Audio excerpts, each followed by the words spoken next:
আজ আমি আপনাকে একটা কাহিনী শোনাবো। একটা খাড়াই উঁচু পাহাড় ছিল, যা বেয়ে ওঠা প্রায় অসম্ভব কাজ ছিল। এবার একদিন কয়েকটা ব্যাঙ এলো আর তা বেয়ে উঠতে শুরু করলো। আস্তে আস্তে প্রত্যেকটা ব্যাঙ মিলে লাফিয়ে লাফিয়ে ওপরে ওঠার চেষ্টা করছিল। নিচে কিছু পশু দাঁড়িয়েছিল যারা বলছিল, এটা তো অসম্ভব ব্যাপার, এই ব্যাঙগুলো উঠতেই পারবে না, সকলে পড়ে যাবে। আর তারপর ধীরে ধীরে সমস্ত ব্যাঙ নিচে পড়তে থাকলো। শেষ পর্যন্ত একটাই ব্যাঙ ছিল যে শিখরে পৌঁছতে পারল। জানেন সে কেন পারল? কারণ সেই ব্যাঙ বধির ছিল। সে কারোর কথা শোনেনি, ও স্থির করেছিল শিখরে পৌঁছতে হবে আর পৌঁছে গেল।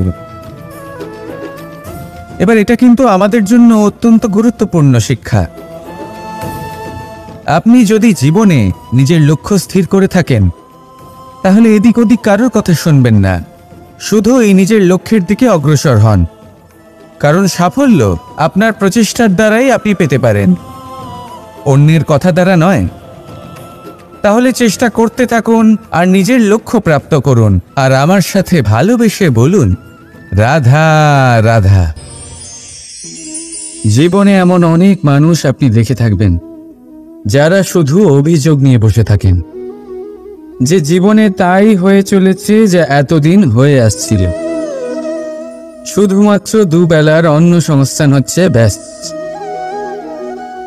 আমাদের জীবন আমাদের তাই দিয়ে চলেছে যা এতদিন দিয়ে এসেছে।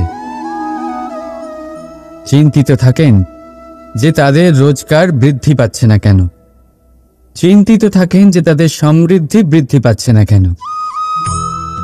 আর যখন এমন হয় না, তখন দোষ দেন নিজের ভাগ্যকে বা অন্য কোনো ব্যক্তিকে দায়ী করেন। আপনি কিছু মুহূর্ত নিজের সাথে কাটান, নিজের সাথে কথা বলুন, একটু বিচার বিবেচনা করুন। আপনি বুঝতে পারবেন আপনি আজ সেটুকুই পাচ্ছেন যা আপনি এতদিন পেয়ে এসেছেন, কারণ আপনি তাই করছেন যা এতদিন ধরে করে এসেছেন। বিশেষ কিছু নয়, নতুন কিছু নয়। জীবনে যদি বিশেষ কিছু পেতে হয় তবে তার জন্য বিশেষ পরিশ্রম করতে হবে, কঠিন পরিশ্রম করতে হবে, নতুন কিছু করে দেখাতে হবে। যদি কোনো গরুর থেকে আপনি পুষ্টিকর দুধের আশা রাখেন, তাহলে তার আহারও পুষ্টিকর হওয়া উচিত। চেষ্টা দিয়ে আসে প্রগতি, আর সমর্পণ থেকে আসে সমৃদ্ধি।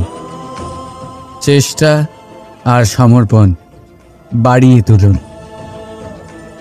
তাহলে দেখবেন আপনি জীবন থেকে যা চাইবেন তা আপনি অবশ্যই পাবেন।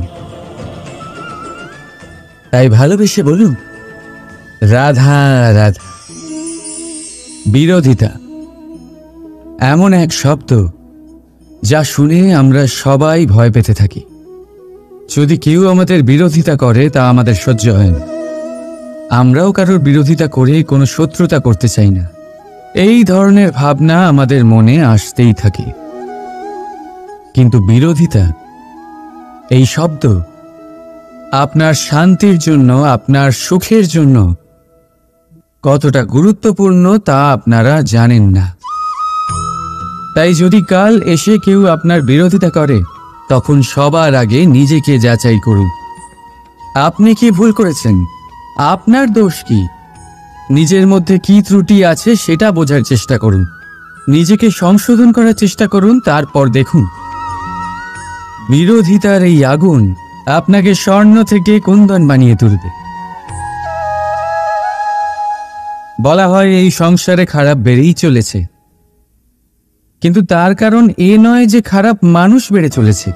তার কারণ হলো যে ভালো মানুষ, যাদের ভালো চিন্তা, ভালো বিচারধারা আছে, তারা খারাপের বিরোধিতা করতে পারেন। যদি আপনার সম্মুখে কোনো খারাপ কর্ম হয়, তাহলে তার বিরোধিতা করতে সংকোচ করবেন না, কারণ বিরোধিতার এই আগুন মন্দকে পিছুপা হতে অবশ্যই বাধ্য করে। রাধা রাধা। জীবনে আপনি এরকম মানুষও দেখবেন যারা এটা বলে, ভাবে, নিজেকেও বলে যে উনি সেই এমন ব্যক্তি যার মতো আমি হতে চাই। ঠিক আছে, কারোর থেকে প্রেরণা নেওয়াটা কোনো ভুল নয়, কিন্তু কখনো কখনো এই প্রেরণা গুরুত্বহীন হয়ে যায় আর আমরা শুরু করে দিই সেই ব্যক্তিকে নকল করতে। এখানেই থেমে যায় আমাদের উন্নতি। এবারে দেখুন, সংসারে শত কোটি রঙের ফুল আছে, কিন্তু তারা কখনো একে অপরকে নকল করে না। নকল করে না তাদের রং, নকল করে না তাদের সুগন্ধ। তাহলে আমরা করি কেন? প্রতিটা ব্যক্তির মধ্যে কোনো না কোনো প্রতিভা অবশ্যই থাকে, যা ফুটিয়ে তোলার সঠিক সময়ও আমাদের কাছে থাকে। কিন্তু সেই মানুষ সেই প্রতিভা নির্মাণ করার পরিবর্তে সময় নষ্ট করে অন্য কারোর মতো হওয়ার জন্য, কাউকে নকল করার জন্য। এটা করবেন না। সময়কে ব্যবহার করুন নিজের অস্তিত্ব নির্মাণ করার জন্য, কারণ কারোর ছায়া হওয়ার থেকে ভালো আপনি কারোর জন্য প্রেরণা হয়ে উঠুন। রাধা রাধা। আপনি কখনো পাখিদের দেখেছেন? যেভাবে মানুষ তার সন্তানকে জন্ম দেয়, পাখিরাও সন্তানদের জন্ম দেয়। আর যেই তার সন্তান এই সংসারে প্রবেশ করে, সেই পাখি তাকে আগলে রাখে, তার যত্ন করে, ওর জন্য বাসা বানায়, ওর জন্য দূর কোথাও থেকে খাবার নিয়ে আসে, নিজের ঠোঁট দিয়ে ওর মুখে খাবার খাইয়ে দেয়, সব কিছু করে। কিন্তু একটা কাজ পাখি করে, কিন্তু মানুষ কখনোই করে না। যখন পাখি মনে করে যে তার সন্তান বড় হয়ে গেছে, ওকে এবার ওরা শিখতে হবে, নিজেকেই আত্মরক্ষা শিখতে হবে, নিজের খাবার নিজেই খুঁজে আনতে হবে, তো সেই পাখি তার সন্তানকে বাসা থেকে বের করে দেয়। তারপর সেই পাখির সন্তান নিজে উড়তে শেখে, আত্মরক্ষা করতে শেখে এবং আস্তে আস্তে সে আত্মনির্ভর হয়ে ওঠে। কিন্তু মানুষ কি তার সন্তানের সাথে এটাই করে? কখনোই নয়। মানুষ তার সন্তানকে নিজের সাথে বেঁধে রাখে, সব সময় তার লালন পালনের, তার দেখাশোনার ব্যবস্থা করে রাখে, আর এটাই ভাবেন যে আমি হলাম ওর পালনকর্তা, ওর খেয়াল রাখা তো আমার কর্তব্য। কিন্তু না, এই কাজ করতে করতে উনি আস্তে আস্তে নিজেরই সন্তানের শত্রু হয়ে ওঠেন, তার বিকাশের শত্রু হয়ে ওঠেন। তাই যখন সন্তান বড় হবে তখন অবশ্যই ভালোবাসুন, কিন্তু পাখির মতো কঠোর হওয়াও প্রয়োজনীয়, তবেই তার বিকাশ হবে। ওকে নিজের কষ্ট নিজেকেই সহ্য করতে দিন, শিখতে দিন জীবনের অনুভূতি কেমন, তবেই তার বিকাশ হবে। নয়তো সেই সন্তান আজীবন আপনার জন্য বোঝা হয়ে থাকবে, আর আপনি তার বিকাশের পথে আজীবন বাধা হয়ে থাকবেন। আর আমার মনে হয় না আপনি সেটা চাইবেন, তাই তো? আসুন আমার সাথে ভালোবেসে বলুন রাধা রাধা। আমাদের মনে সবসময় একটা প্রশ্ন এসেই থাকে, এই জীবন যা কিনা ঈশ্বর আমাদের দিয়েছেন, একটা জীবন, ঈশ্বর এক আত্মা দিয়েছেন পৃথিবীতে বাঁচার জন্য। যতদূর আমরা জানি আমাদের কাছে একটাই জীবন রয়েছে। আমরা ভাবি এই জীবন গুছিয়ে কিভাবে রাখা যায়। প্রত্যেক মানুষ ভাবেন যে আমি কি করি যাতে এই জীবনকে গুছিয়ে রাখা যায়, কিরকম কর্ম করব, কিরকম পুণ্য করব, কি ধরনের শাস্ত্র পড়ব যাতে আমি সেই জ্ঞান অর্জন করি, যাতে জীবনটা সুন্দর করে তুলতে পারি। আমাদের সমগ্র জীবন কেটে যায় এই প্রশ্নের উত্তর খুঁজতে, সেই শাস্ত্র অধ্যয়ন করতে। এমন অনেক মানুষ তাও বুঝতে পারেন না। আসুন আজ আমি আপনাকে একটা সহজ কথা বলি, যার দ্বারা আপনি নিজের জীবন সুন্দর করবেন। জীবন, জিহ্বা, এদের দুজনেরই হলো একটাই রাশি। জিহ্বা অর্থাৎ আপনার কথা, এই কথাকে সংযত রাখুন, একে সুন্দর করে তুলুন, মধুর কথা বলুন, যতটা সম্ভব একে নিয়ন্ত্রণে রাখুন, আপনার জীবন সুন্দর হয়ে উঠবে। কারণ এই শব্দ হয় অত্যন্ত শক্তিশালী। এটা হলো এমন এক বন্ধন যা আপনার সামনের মানুষকে আপনার ব্যক্তিত্বের সাথে জুড়ে দিতে পারে। তাই এই শব্দ সংযত রাখুন, একে সুন্দর করে তুলুন। আপনার জীবন আপনা থেকেই সুন্দর হয়ে উঠবে। আর আসুন, এই মধুর সুন্দর অনুভূতি দিয়ে বলুন, রাধা রাধা। কস্তুরী তাকে ধারণ করে যে হরিণ তার নাভিতে থাকে, কিন্তু সেই হরিণ ওই কস্তুরীর সুগন্ধ নিয়ে তা পাওয়ার জন্য এদিক ওদিক ছুটে বেড়াতে থাকে। সেই হরিণ এই কস্তুরী অবশ্যই পেতে পারে যদি সে নিজের ভেতরে উঁকি মেরে দেখে। এবারে দেখুন, সুর বাঁশির মধ্যেই থাকে, শুধু প্রয়োজন তাকে খুঁজে বার করার চেষ্টা, অবিরাম চেষ্টা। ঠিক এরকমই হয় আমাদের শক্তি, যা আমাদের ভিতরে লুকিয়ে আছে। ভাবুন, যখন পরমাত্মা আমাদের ভেতরেই আছেন, তখন তাকে আমরা বাইরে খুঁজব কেন? আমরা নিজেদের অন্তরে তখনই দেখি যখন অপরের থেকে সাহায্যের সমস্ত আশাই শেষ হয়ে যায়। তাই জীবনে কেউ সাহায্য করবে এই আশা করে বসে থাকবেন না, নিজেই নিজেকে সাহায্য করুন। রণক্ষেত্রে আপনি ভালো সারথি পেতেই পারেন, কিন্তু জীবনের এই যাত্রাপথে আপনাকেই নিজের সারথি হতে হবে। রাধা রাধা। কৌতুক অর্থাৎ হাসি, এটা জীবনে কতটা গুরুত্বপূর্ণ। আমরা সর্বদাই হাসতে চাই, আমরা সর্বদা অন্যের মুখে এই হাসি দেখতে চাই। কিন্তু এই কৌতুক অনেক প্রকারের হয়। আর এই কৌতুকের ভিত্তি কি, সেটাও খুব গুরুত্বপূর্ণ।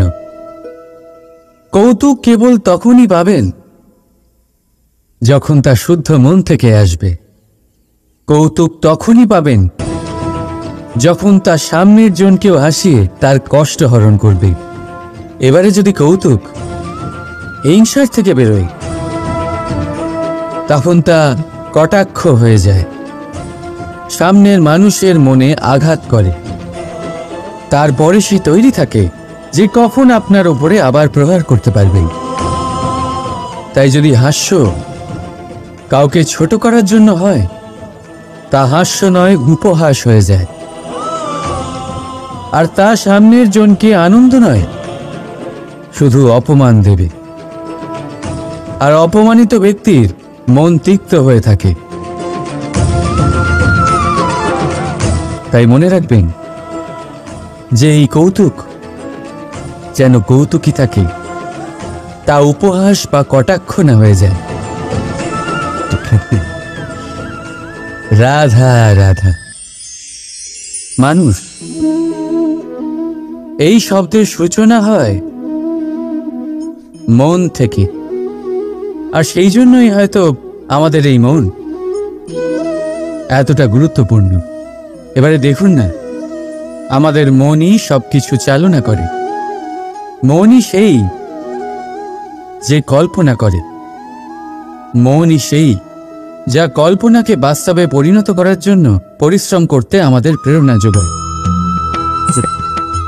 মনই সেই যা লোভের জালে জড়িয়ে পড়ে। মনই সেই যা অভিমানের পর্দা দিয়ে ঢেকে যায়। আর এই মনই সেই যা আপনাকে বিনাশের দিকে টেনে নিয়ে যেতে পারে। কিন্তু যদি তা পরোপকার করার ইন্ধন পায়, তাহলে এমন কোনো মহান কাজ নেই যা আপনি করতে পারবেন না। কিন্তু এই মন কি? এটা বোঝানো যায় দুটো শব্দের মাধ্যমে, দুটো সহজ শব্দ। প্রথম, একজন কুশল সেবক।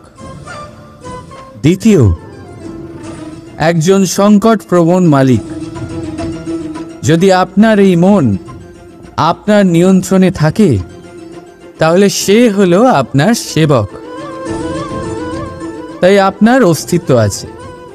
কিন্তু যদি আপনার মন আপনার কর্মের ওপরে নিয়ন্ত্রণ করে, তাহলে এই মন আপনার মালিক, আর তখন আপনার বিনাশ নিশ্চিত। তাই নিজের এই মনকে নিয়ন্ত্রণে রাখুন, কিন্তু ভালোবেসে।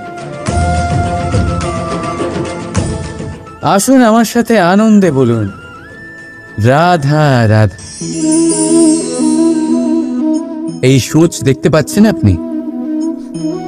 এটা শুদ্ধ লোহা দিয়ে তৈরি। বস্ত্র সেলাই করার কাজে লাগে, অস্ত্রোপচারে কাজে লাগে। কিন্তু আপনি কি কখনো ভেবে দেখেছেন এই সূচ কিভাবে তৈরি হয়? লোহার এক বড় অংশকে পিটিয়ে পিটিয়ে টেনে টেনে তাকে পাতলা বানানো হয়। এরপরেই আমরা পেয়ে থাকি সূচ। ভাবুন, যদি লোহার টুকরোতে অনর্গল প্রহার করার ফলে একটা লোহার টুকরো সূচে পরিণত হয়,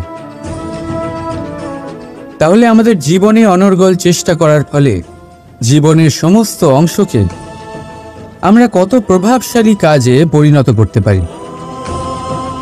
শুধু প্রয়োজন দৃঢ় নিশ্চয়তা। তাহলে আসুন আমার সাথে ভালোবেসে বলুন, রাধা রাধা। বিশ্বাস। জীবনে বিশ্বাস কতটা গুরুত্বপূর্ণ। একজন স্ত্রী তার স্বামীর হাত ধরে যে কোনো জায়গায় যেতে পারেন। এর কারণ হলো বিশ্বাস। তার নিজের স্বামীর ওপরে বিশ্বাস আছে। যখন একজন মা তার ছোট বাচ্চাকে কোলে তুলে হাওয়ায় ওঠায়, তখন সেই বাচ্চা ভয়ভীত হয়ে যায় না। তার কারণ হলো বিশ্বাস। তার বিশ্বাস আছে যে তার মা তার কিচ্ছু হতে দেবে না। এক বৈদ্যের দেওয়া ঔষধ সন্তান কিছু না বুঝে শুনেই খেয়ে ফেলেন। সেই বৈদ্যের জ্ঞানের বিষয়ে তার কোনো ধারণাই থাকে না। শুধু নিজের পিতার উপরে বিশ্বাস আছে যে তার পিতা তাকে খারাপ কিছুই দেবে না।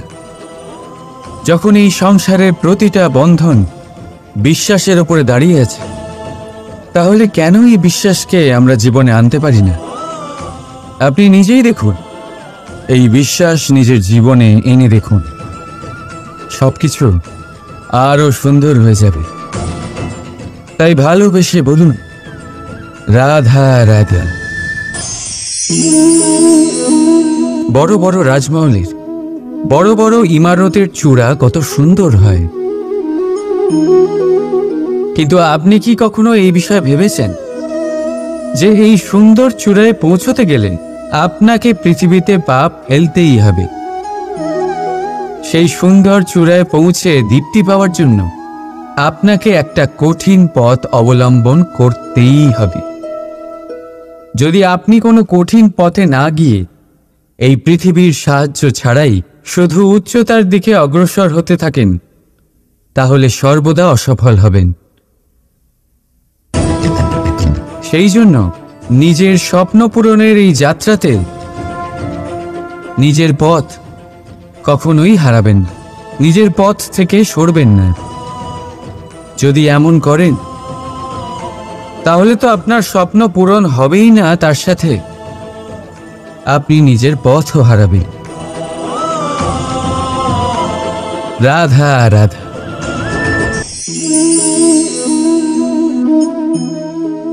বলুন, কি দেখতে পাচ্ছেন আপনি?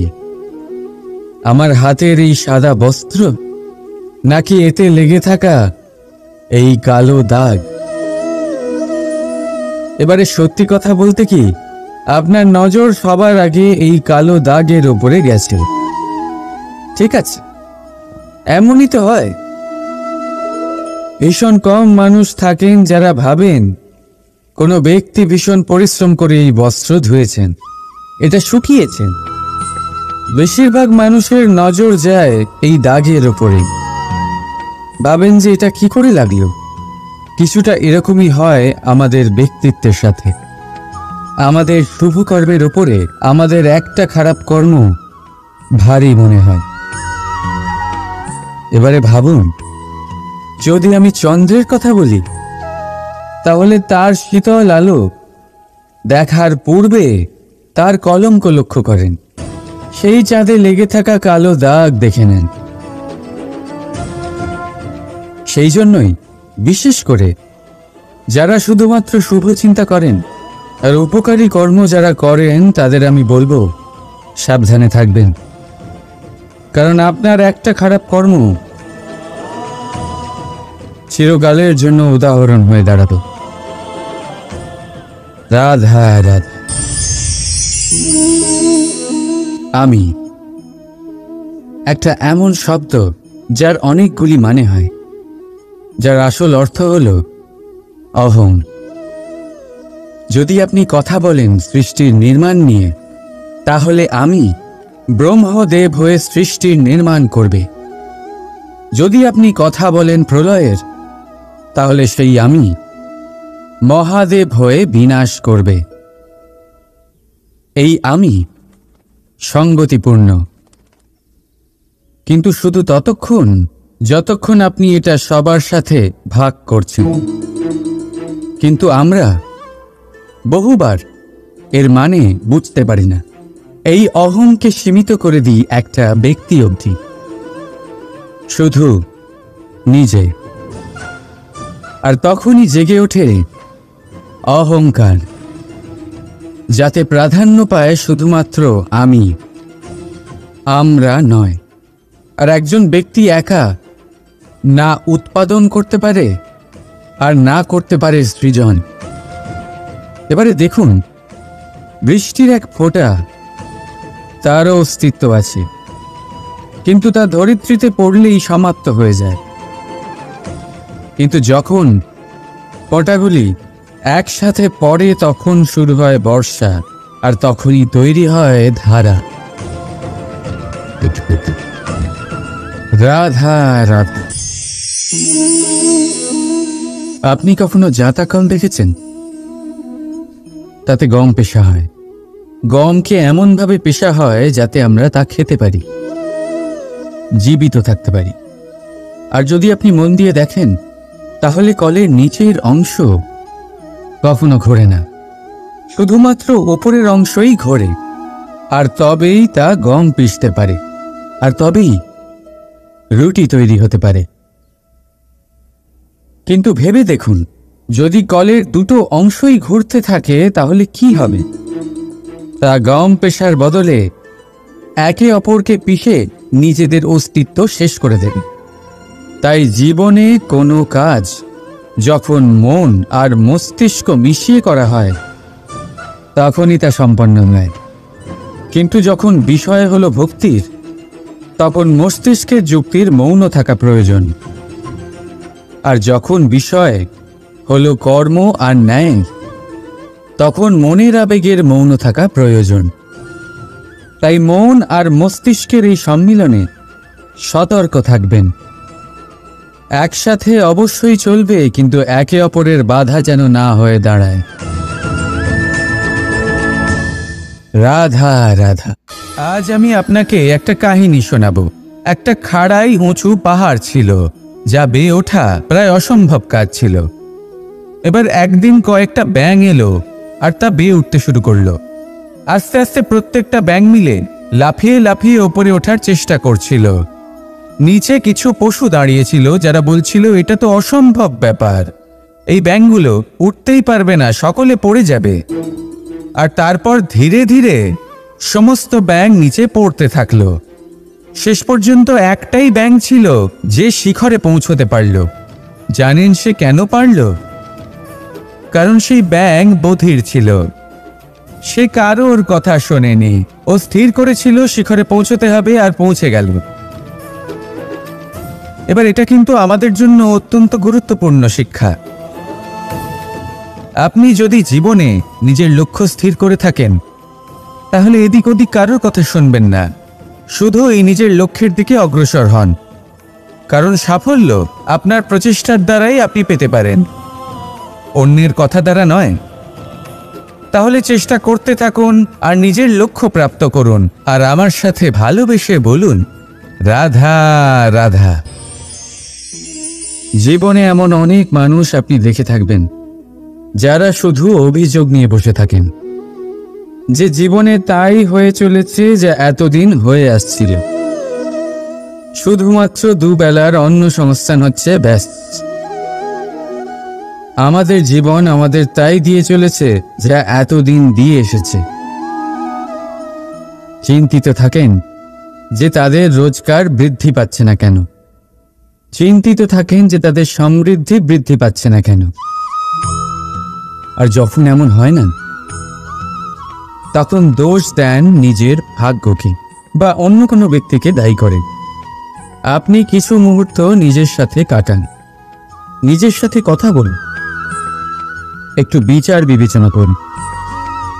আপনি বুঝতে পারবেন আপনি আজ সেটুকুই পাচ্ছেন যা আপনি এতদিন পেয়ে এসেছেন, কারণ আপনি তাই করছেন যা এতদিন ধরে করে এসেছেন। বিশেষ কিছু নয়, নতুন কিছু নয়। জীবনে যদি বিশেষ কিছু পেতে হয় তবে তার জন্য বিশেষ পরিশ্রম করতে হবে, কঠিন পরিশ্রম করতে হবে, নতুন কিছু করে দেখাতে হবে।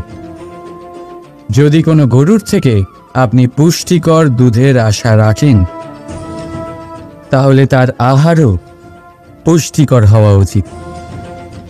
চেষ্টা দিয়ে আসে প্রগতি, আর সমর্পণ থেকে আসে সমৃদ্ধি। চেষ্টা আর সমর্পণ বাড়িয়ে তুলুন,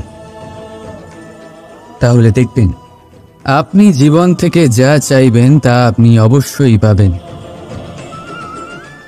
তাই ভালোবেসে বলুন, রাধা রাধা। বিরোধিতা এমন এক শব্দ যা শুনে আমরা সবাই ভয় পেতে থাকি। যদি কেউ আমাদের বিরোধিতা করে তা আমাদের সহ্য হয় না। আমরাও কারোর বিরোধিতা করে কোনো শত্রুতা করতে চাই না। এই ধরনের ভাবনা আমাদের মনে আসতেই থাকে। কিন্তু বিরোধিতা এই শব্দ আপনার শান্তির জন্য, আপনার সুখের জন্য কতটা গুরুত্বপূর্ণ তা আপনারা জানেন না। তাই যদি কাল এসে কেউ আপনার বিরোধিতা করে, তখন সবার আগে নিজেকে যাচাই করুন। আপনি কি ভুল করেছেন? আপনার দোষ কি? নিজের মধ্যে কি ত্রুটি আছে সেটা বোঝার চেষ্টা করুন, নিজেকে সংশোধন করার চেষ্টা করুন। তারপর দেখুন বিরোধিতার এই আগুন আপনাকে স্বর্ণ থেকে কুন্দন বানিয়ে তুলবে। বলা হয় এই সংসারে খারাপ বেড়েই চলেছে, কিন্তু তার কারণ এ নয় যে খারাপ মানুষ বেড়ে চলেছে। তার কারণ হলো যে ভালো মানুষ, যাদের ভালো চিন্তা, ভালো বিচারধারা আছে, তারা খারাপের বিরোধিতা করতে পারেন। যদি আপনার সম্মুখে কোনো খারাপ কর্ম হয়, তাহলে তার বিরোধিতা করতে সংকোচ করবেন না, কারণ বিরোধিতার এই আগুন মন্দকে পিছুপা হতে অবশ্যই বাধ্য করে। রাধা রাধা। জীবনে আপনি এরকম মানুষও দেখবেন যারা এটা বলে, ভাবে, নিজেকেও বলে যে উনি সেই এমন ব্যক্তি যার মতো আমি হতে চাই। ঠিক আছে, কারোর থেকে প্রেরণা নেওয়াটা কোনো ভুল নয়, কিন্তু কখনো কখনো এই প্রেরণা গুরুত্বহীন হয়ে যায় আর আমরা শুরু করে দিই সেই ব্যক্তিকে নকল করতে। এখানেই থেমে যায় আমাদের উন্নতি। এবারে দেখুন, সংসারে শত কোটি রঙের ফুল আছে, কিন্তু তারা কখনো একে অপরকে নকল করে না। নকল করে না তাদের রং, নকল করে না তাদের সুগন্ধ। তাহলে আমরা করি কেন? প্রতিটা ব্যক্তির মধ্যে কোনো না কোনো প্রতিভা অবশ্যই থাকে, যা ফুটিয়ে তোলার সঠিক সময়ও আমাদের কাছে থাকে। কিন্তু সেই মানুষ সেই প্রতিভা নির্মাণ করার পরিবর্তে সময় নষ্ট করে অন্য কারোর মতো হওয়ার জন্য, কাউকে নকল করার জন্য। এটা করবেন না। সময়কে ব্যবহার করুন নিজের অস্তিত্ব নির্মাণ করার জন্য। কারণ কারোর ছায়া হওয়ার থেকে ভালো আপনি কারোর জন্য প্রেরণা হয়ে উঠুন। রাধা রাধা। আপনি কখনো পাখিদের দেখেছেন? যেভাবে মানুষ তার সন্তানকে জন্ম দেয়, পাখিরাও সন্তানদের জন্ম দেয়। আর যেই তার সন্তান এই সংসারে প্রবেশ করে, সেই পাখি তাকে আগলে রাখে, তার যত্ন করে, ওর জন্য বাসা বানায়, ওর জন্য দূর কোথাও থেকে খাবার নিয়ে আসে, নিজের ঠোঁট দিয়ে ওর মুখে খাবার খাইয়ে দেয়, সব কিছু করে। কিন্তু একটা কাজ পাখি করে, কিন্তু মানুষ কখনোই করে না। যখন পাখি মনে করে যে তার সন্তান বড় হয়ে গেছে, ওকে এবার ওরা শিখতে হবে, নিজেকেই আত্মরক্ষা শিখতে হবে, নিজের খাবার নিজেই খুঁজে আনতে হবে, তো সেই পাখি তার সন্তানকে বাসা থেকে বের করে দেয়। তারপর সেই পাখির সন্তান নিজে উড়তে শেখে, আত্মরক্ষা করতে শেখে এবং আস্তে আস্তে সে আত্মনির্ভর হয়ে ওঠে। কিন্তু মানুষ কি তার সন্তানের সাথে এটাই করে? কখনোই নয়। মানুষ তার সন্তানকে নিজের সাথে বেঁধে রাখে, সব সময় তার লালন পালনের, তার দেখাশোনার ব্যবস্থা করে রাখে। আর এটাই ভাবেন যে আমি হলাম ওর পালনকর্তা, ওর খেয়াল রাখা তো আমার কর্তব্য। কিন্তু না, এই কাজ করতে করতে উনি আস্তে আস্তে নিজেরই সন্তানের শত্রু হয়ে ওঠেন, তার বিকাশের শত্রু হয়ে ওঠেন। তাই যখন সন্তান বড় হবে তখন অবশ্যই ভালোবাসুন, কিন্তু পাখির মতো কঠোর হওয়াও প্রয়োজনীয়। তবেই তার বিকাশ হবে। ওকে নিজের কষ্ট নিজেকেই সহ্য করতে দিন, শিখতে দিন জীবনের অনুভূতি কেমন, তবেই তার বিকাশ হবে। নয়তো সেই সন্তান আজীবন আপনার জন্য বোঝা হয়ে থাকবে, আর আপনি তার বিকাশের পথে আজীবন বাধা হয়ে থাকবেন। আর আমার মনে হয় না আপনি সেটা চাইবেন, তাই তো? আসুন আমার সাথে ভালোবেসে বলুন রাধা রাধা। আমাদের মনে সবসময় একটা প্রশ্ন এসেই থাকে, এই জীবন যা কিনা ঈশ্বর আমাদের দিয়েছেন, একটা জীবন। ঈশ্বর এক আত্মা দিয়েছেন পৃথিবীতে বাঁচার জন্য। যতদূর আমরা জানি আমাদের কাছে একটাই জীবন রয়েছে। আমরা ভাবি এই জীবন গুছিয়ে কিভাবে রাখা যায়। প্রত্যেক মানুষ ভাবেন যে আমি কি করি যাতে এই জীবনকে গুছিয়ে রাখা যায়, কিরকম কর্ম করব, কিরকম পুণ্য করব, কি ধরনের শাস্ত্র পড়ব যাতে আমি সেই জ্ঞান অর্জন করি যাতে জীবনটা সুন্দর করে তুলতে পারি। আমাদের সমগ্র জীবন কেটে যায় এই প্রশ্নের উত্তর খুঁজতে, সেই শাস্ত্র অধ্যয়ন করতে। এমন অনেক মানুষ তাও বুঝতে পারেন না। আসুন আজ আমি আপনাকে একটা সহজ কথা বলি, যার দ্বারা আপনি নিজের জীবন সুন্দর করবেন। জীবন,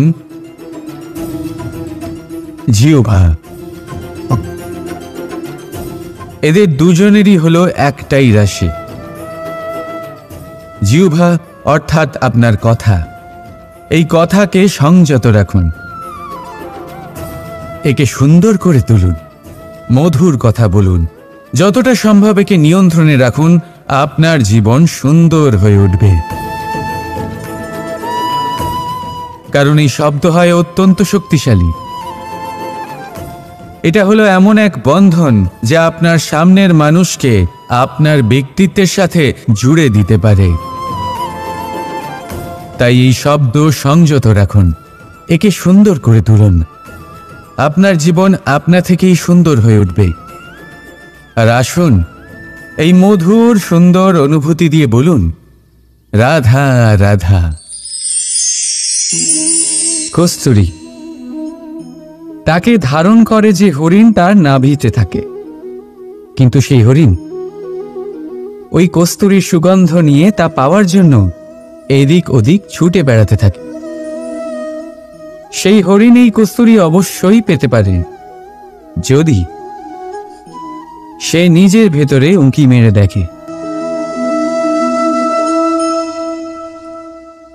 এবারে দেখুন, সুর বাঁশির মধ্যেই থাকে, শুধু প্রয়োজন তাকে খুঁজে বার করার চেষ্টা, অবিরাম চেষ্টা। ঠিক এরকমই হয় আমাদের শক্তি, যা আমাদের ভিতরে লুকিয়ে আছে। ভাবুন, যখন পরমাত্মা আমাদের ভেতরেই আছেন, তখন তাকে আমরা বাইরে খুঁজব কেন? আমরা নিজেদের অন্তরে তখনই দেখি যখন অপরের থেকে সাহায্যের সমস্ত আশাই শেষ হয়ে যায়। তাই জীবনে কেউ সাহায্য করবে এই আশা করে বসে থাকবেন না, নিজেই নিজেকে সাহায্য করুন। রণক্ষেত্রে আপনি ভালো সারথি পেতেই পারেন, কিন্তু জীবনের এই যাত্রাপথে আপনাকেই নিজের সারথি হতে হবে। রাধা রাধা। কৌতুক অর্থাৎ হাসি, এটা জীবনে কতটা গুরুত্বপূর্ণ। আমরা সর্বদাই হাসতে চাই, আমরা সর্বদা অন্যের মুখে এই হাসি দেখতে চাই। কিন্তু এই কৌতুক অনেক প্রকারের হয়, আর এই কৌতুকের ভিত্তি কি সেটাও খুব গুরুত্বপূর্ণ। কৌতুক কেবল তখনই পাবেন যখন তা শুদ্ধ মন থেকে আসবে। কৌতুক তখনই পাবেন যখন তা সামনের জনকেও হাসিয়ে তার কষ্ট হরণ করবে। এবারে যদি কৌতুক হিংসার থেকে বেরোয়, তখন তা কটাক্ষ হয়ে যায়, সামনের মানুষের মনে আঘাত করে। তারপরে সে তৈরি থাকে যে কখন আপনার উপরে আবার প্রহার করতে পারবে। তাই যদি হাস্য কাউকে ছোট করার জন্য হয়, তা হাস্য নয়, উপহাস হয়ে যায়। আর তা সামনের জনকে আনন্দ নয়, শুধু অপমান দেবে। আর অপমানিত ব্যক্তির মন তিক্ত হয়ে থাকে। তাই মনে রাখবেন যে এই কৌতুক যেন কৌতুকই থাকে, তা উপহাস বা কটাক্ষ না হয়ে যায়। রাধা রাধা। মানুষ এই শব্দের সূচনা হয় মন থেকে, আর সেই জন্যই হয়তো আমাদের এই মন এতটা গুরুত্বপূর্ণ। এবারে দেখুন না, আমাদের মনই সবকিছু চালনা করে। মনই সেই যে কল্পনা করে, মনই সেই যা কল্পনাকে বাস্তবে পরিণত করার জন্য পরিশ্রম করতে আমাদের প্রেরণা যোগায়। মনই সেই যা লোভের জালে জড়িয়ে পড়ে। মনই সেই যা অভিমানের পর্দা দিয়ে ঢেকে যায়। আর এই মনই সেই যা আপনাকে বিনাশের দিকে টেনে নিয়ে যেতে পারে। কিন্তু যদি তা পরোপকার করার ইন্ধন পায়, তাহলে এমন কোনো মহান কাজ নেই যা আপনি করতে পারবেন না। কিন্তু এই মন কি? এটা বোঝানো যায় দুটো শব্দের মাধ্যমে, দুটো সহজ শব্দ। প্রথম, একজন কুশল সেবক। দ্বিতীয়, একজন সংকটপ্রবণ মালিক। যদি আপনার এই মন আপনার নিয়ন্ত্রণে থাকে, তাহলে সে হলো আপনার সেবক। তাই আপনার অস্তিত্ব আছে। কিন্তু যদি আপনার মন আপনার কর্মের ওপরে নিয়ন্ত্রণ করে, তাহলে এই মন আপনার মালিক, আর তখন আপনার বিনাশ নিশ্চিত। তাই নিজের এই মনকে নিয়ন্ত্রণে রাখুন। কিন্তু ভালোবেসে। আসুন আমার সাথে আনন্দে বলুন রাধা রাধা।